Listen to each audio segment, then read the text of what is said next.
Engineered Math Random Solve Problem number 19. Find the Thevenin equivalent circuit at terminals A to B. Yan. So, given this circuit, hanapin daw natin yung Thevenin equivalent circuit at terminals A to B.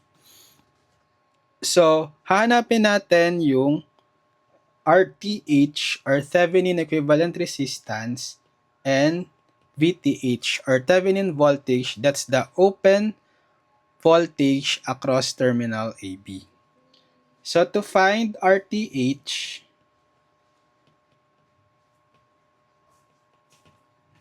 yan. So, ito-turn off natin yung independent sources.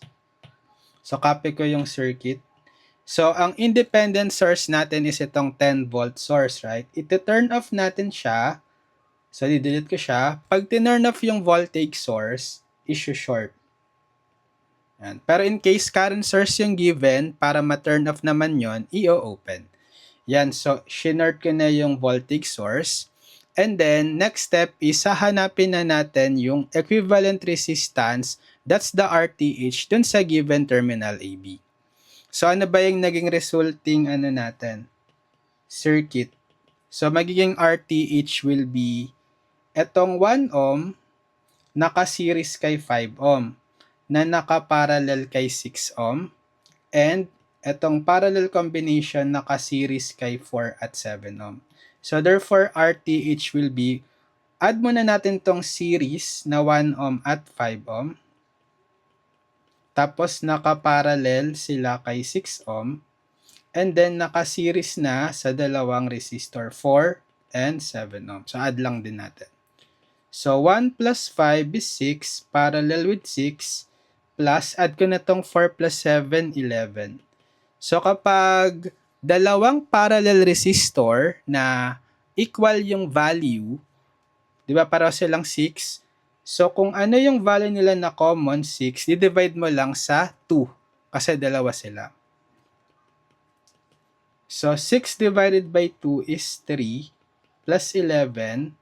3 plus 11 is 14 ohm. So therefore, RTH is 14 ohm.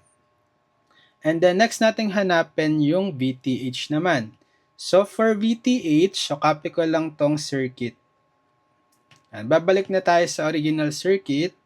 Then hahanapin natin dito sa terminal AB na naka-open naman na siya, di ba?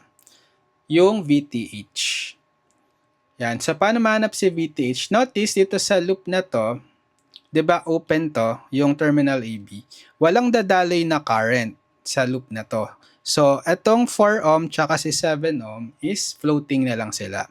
Kasi walang dadaloy na current sa kanila. Ibig sabihin, pwede ko nang i-delete na lang sa circuit. Okay? Yan. Wire na lang. So, ibig sabihin itong VTH pala is yung voltage na across the 6 ohm. So, paano mahanap yung voltage across the 6 ohm? Diba? Series lang yung natin circuit. Series 1 ohm, 6 ohm, and 5 ohm connected across a voltage source 10 volt. So, pwede natin gamitan ng voltage divider. Yan. So, pag ginamitan ng voltage divider, VTH will be, so fraction, numerator is kung saang resistance natin hinahanap yung voltage, diba sa 6 ohm? Then, over, yung denominator is yung sum nung series resistor. So, 1 plus 6 plus 5. 1 plus 6 plus 5. Then, times dun sa voltage source, 10 volt.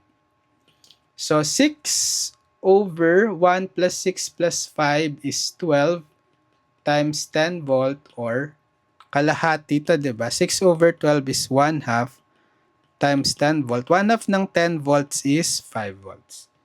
So, therefore, the VTH is 5 volts.